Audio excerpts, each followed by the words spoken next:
Allah subhanahu wa ta'ala says in Hadith and Qudsi, I am as my servant considers me or thinks of me or expects of me.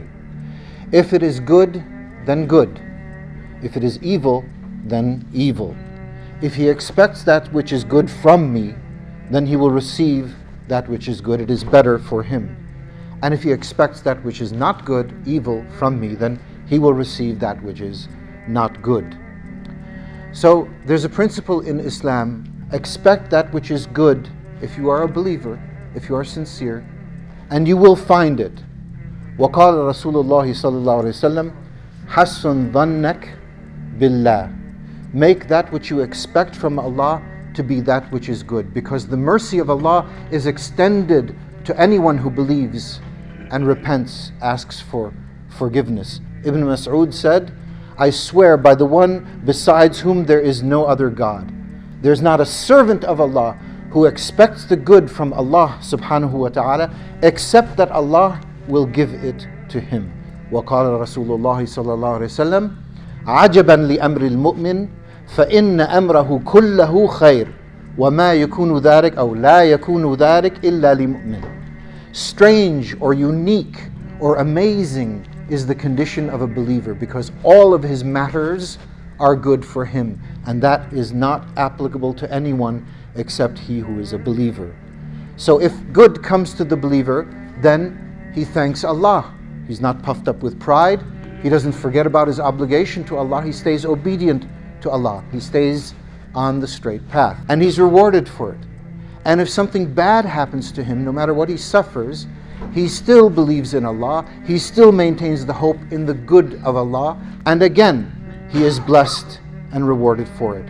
وقال رسول الله صلى الله عليه وسلم أن الله قال في حديث قدسي, O son of Adam, if you were to come to me with a world full of sins, and then you met me on the Day of Judgment, having ascribed no partner unto me, then I would come to you with a world full of maghfirah, forgiveness. This is the promise of Allah subhanahu wa ta'ala to those who worship Allah sincerely and not ascribe any partners to Him.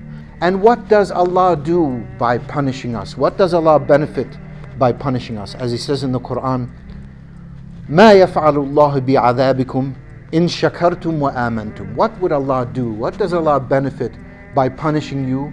You're thankful and you believe in Allah subhanahu wa ta'ala. So expect that which is good.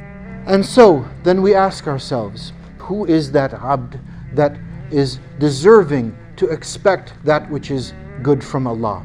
The Prophet ﷺ, he said, call upon Allah, make dua to Allah, and you have the certainty that He will answer. And so we're certain that Allah subhanahu wa ta'ala will answer our dua. But we have to remember that there are three different ways in which Allah subhanahu wa ta'ala will answer someone's dua.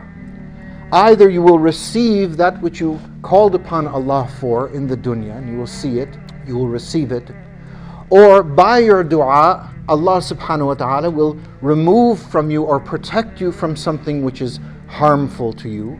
And as we know, Allah subhanahu wa ta'ala says, وَعَسَىٰ أَن تَكْرَهُوا شَيْئًا وَهُوَ خَيْرٌ لَكُمْ وَعَسَىٰ أَن تُحِبُّوا شَيْئًا وَهُوَ شَرٌّ لَكُمْ وَاللَّهُ يَعْلَمُ وَأَنْتُمْ لَا تَعْلَمُونَ. It may be that you dislike something that happens to you, that it's actually better for you.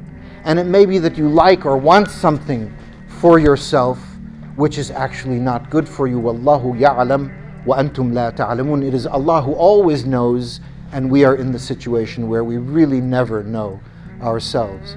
Or the third way of answering the dua is that the servant of Allah will receive the blessing and the reward for making that dua on the Day of Judgment. And guess what, my brothers and sisters?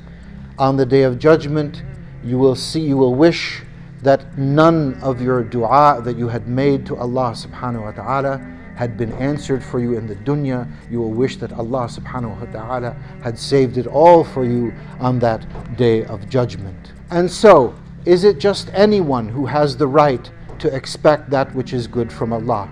There are certain conditions.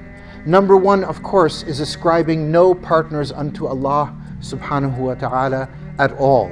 So those who ascribe partners to Allah, they have no right to expect that which is good from Allah. And those who are sincere in that monotheism, in that Tawheedullah, when you say La ilaha illallah, when you say that you believe in there's only one deity worthy of worship, then it behooves you to obey that God, to obey the Creator. And so the one who is sincere will make all the efforts that he or she can in obeying Allah. So this is the servant of Allah who has the right to expect the good from Allah. But what if you fall short? Well, certainly we all fall short. Every one of the sons of Adam or the daughters of Adam make mistakes. They make sins. And the best of them are those who turn back to Allah subhanahu wa ta'ala. And the principle in Islam is, as the Quran says, فَاتَّقُوا اللَّهَ مَسْتَطَعْتُمْ.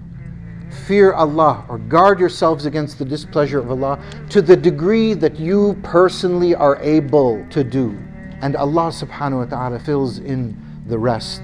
You may be very sincere, you may fall flat on your face 1,000 times, but Allah subhanahu wa ta'ala knows that you are sincere, that you ascribe no partner to Him, that you are making the best effort that you are able to do, and so Allah subhanahu wa ta'ala accepts it.